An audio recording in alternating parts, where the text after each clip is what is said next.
किंतु कहीं ऐसा न हो कि तुम ही खाली करने वाले। अपने को समझो मेरा रस ले अपनी भरने वाले। यह विडंबना अरे सरलते तेरी हंसी उड़ाऊं मैं। भूले अपनी या परवचना औरों को की दिखलाऊं मैं। उज्जवल गाथा कैसे गाऊं मधुर चांदनी रातों की। अरे खिल खिलाकर हंसते होने वाली उन बातों की। मिला कहाँ वह सुख जिसका मैं स्वप्न देखकर जाग गया। आलिंगन में आते आते मुस्कुराकर जो भाग गया। कवि जयशंकर प्रसाद जी कहते हैं कि मेरी मन रूपी गागर बिल्कुल खाली है, अर्थात उसमें कोई भी भाव नहीं है, वो रिक्त है। कहीं तुम्ही ने तो उसे खाली नहीं किया। अपने को समझो मेरा रस ले अपनी भरने वाले, अर्थात जो उसमें विचार थे उसे तुमने खाली तो नहीं किया। तुम स्वयं को समझो, तुमने मेरे विचार रूपी रस को लेकर अपनी गागर भर ली है, अर्थात मेरे पास जो विचार थे अपने विचारों की तुमने समृद्धि कर ली है। उन विचारों को समेट करके तुमने अपने विचारों की समृद्धि कर ली है, उनको बढ़ा लिया है। यह विडंबना, अरे यह कैसी विडंबना है कि मेरे पास विचार नहीं है जिनसे मैं अपनी आत्मकथा लिख सकूं।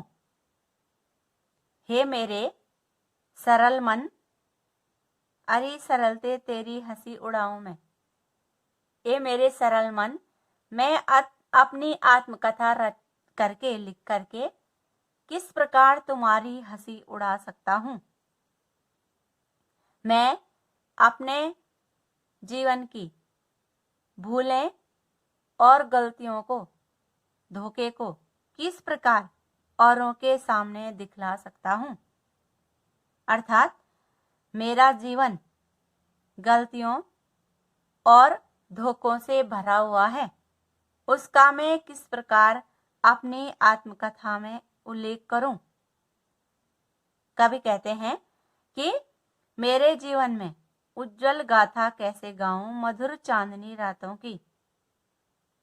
कवि कहते हैं कि मेरे जीवन में कुछ अच्छे दिन भी आए थे, मैं उनकी उज्जवल गाथा भी किस प्रकार आप लोगों के सामने कह सकता हूं। कवि प्रसाद जी कहते हैं कि उज्जवल दिनों की जो मधुर चांदनी भरी रात है, कभी उनके अनुसार जीवन में खिलखिलाकर हंसते हुए जीवन में जो बातें की गई हैं, उन बातों का उल्लेख मैं किस प्रकार आप लोगों के सामने करूं। इसलिए मैं अपनी आत्मकथा नहीं लिख सकता हूं।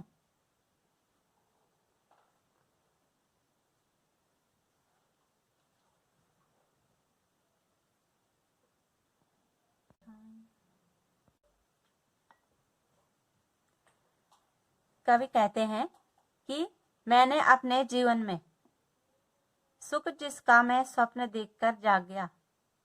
अपने जीवन में सुख का जो स्वप्न देखा था वह मुझे प्राप्त नहीं हुआ, अर्थात मेरा जीवन तो हमेशा अभावों से ही ग्रस्त रहा है।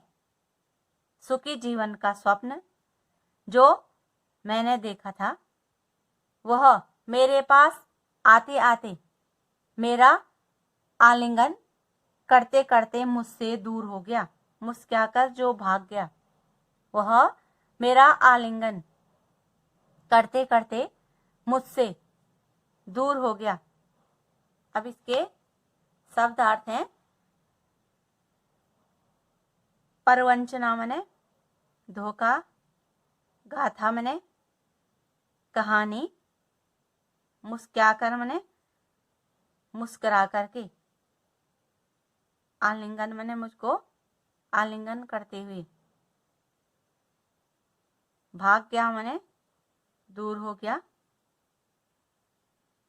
अब इसमें प्रश्न है कि कवि और कविता का नाम लिखिए। तो कवि का नाम हो गया जयशंकर प्रसाद, कविता का नाम हो गया आत्मकथ्य। अब हो गया उपर्युक्त पद्यांश का भावार्थ लिखिए। तो भावार्थ हमने जो अभी अर्थ पढ़ा। तीसरा प्रश्न, उपर्युक्त पद्यांश का काव्यगत सौंदर्य स्पष्ट कीजिए। तो काव्यगत सौंदर्य में हो गया कि स्वप्न में आलिंगन, इसमें कवि ने जो सुखद क्षणों की स्मृति का प्रतीक इसको माना है। और दूसरा हो गया आत्मकथ्य न कहने की गहरी पीड़ा कवि के मन को व्यंजित कर रही है, दुखी कर रही है।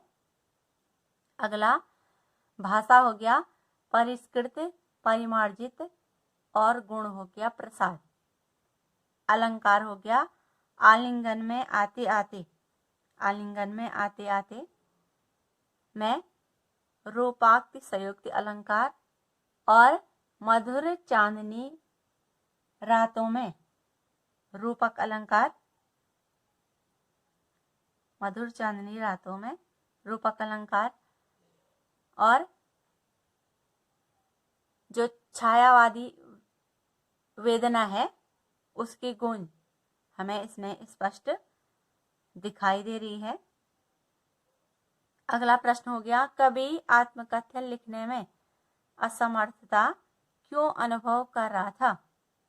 तो कवि आत्मकथा इसलिए नहीं लिखना चाहता था क्योंकि उसके विचारों की गागर खाली पड़ी थी। उसके मन में कोई भी विचार नहीं था, गागर रीति, उसके मन में कोई भी विचार नहीं थे, कोई भाव नहीं थे। और वह अपने जीवन की किसी भी उपलब्धि को ऐसा नहीं मानता जिसका उल्लेख वह अपने आत्मकथ्य में कर सके। अतः वह अपने अभावग्रस्त और सुख रहित जीवन का उल्लेख, क्योंकि उनके जीवन में कभी भी सुख के जो क्षण थे वह उनको प्राप्त नहीं हुए, इसलिए वे आत्मकथ्य के रूप में उसको नहीं कहना चाहते। और किसी भी विषय को लिखने के लिए विचार होना अत्यंत आवश्यक होता है। इसलिए कवि कह रहे हैं कि मेरे मन में अभी कोई विचार नहीं आ रहे हैं, इसलिए मैं अपनी आत्मकथा नहीं लिख सकता हूँ।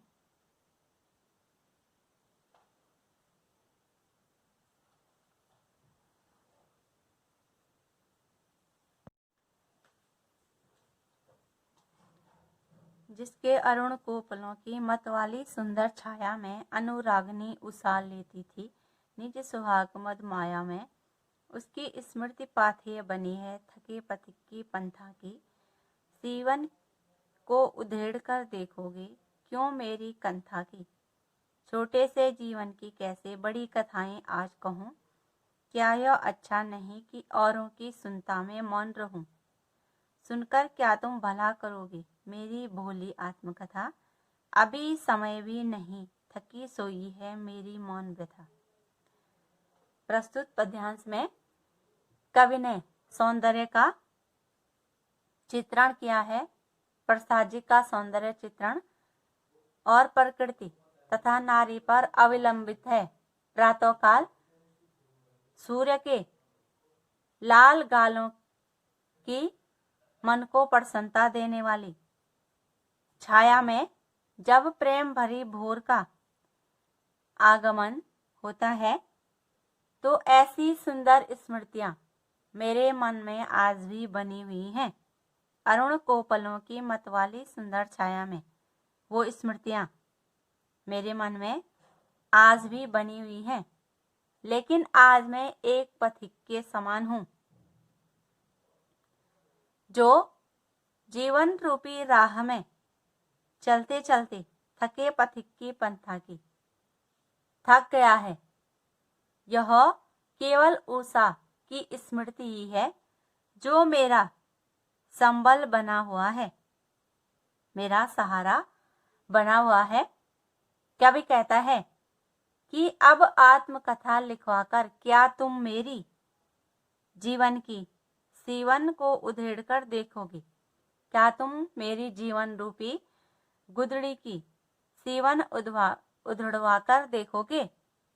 अर्थात क्या मेरे जीवन की अच्छाई और बुराइयों को तुम देखना चाहोगे?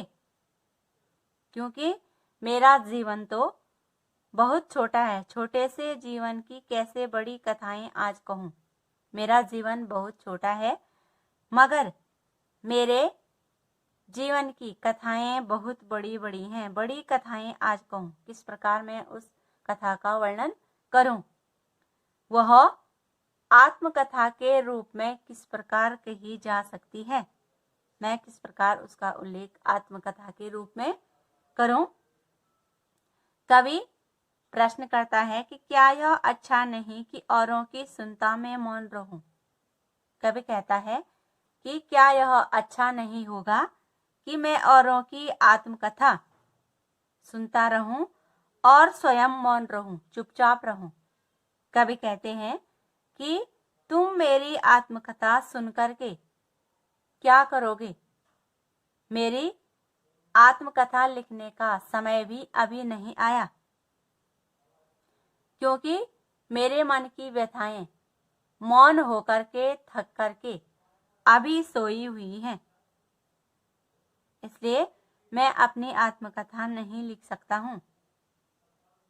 कवि कहते हैं कि उनके जीवन की कथा एक सामान्य जीवन की कथा के समान है।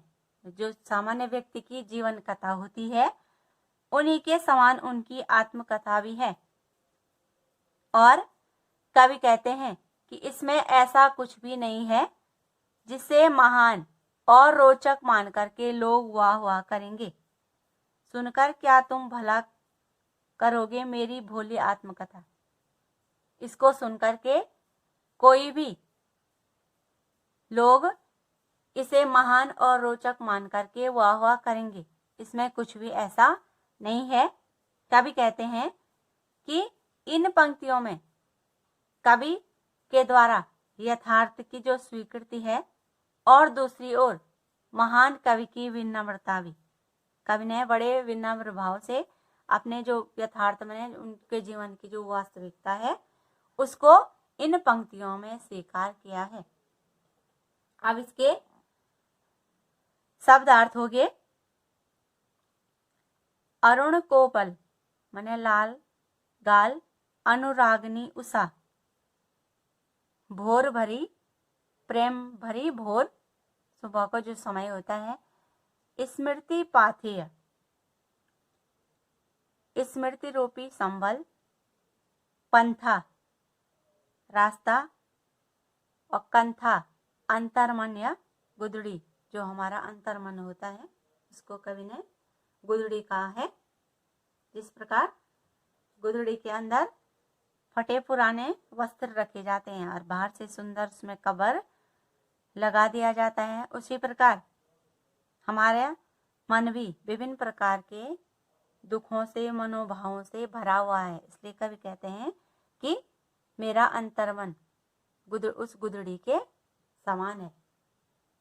अब इसमें प्रश्न है, कवि और कविता का नाम। कवि का नाम हो गया जयशंकर प्रसाद, कविता का नाम हो गया आत्मकथ्या।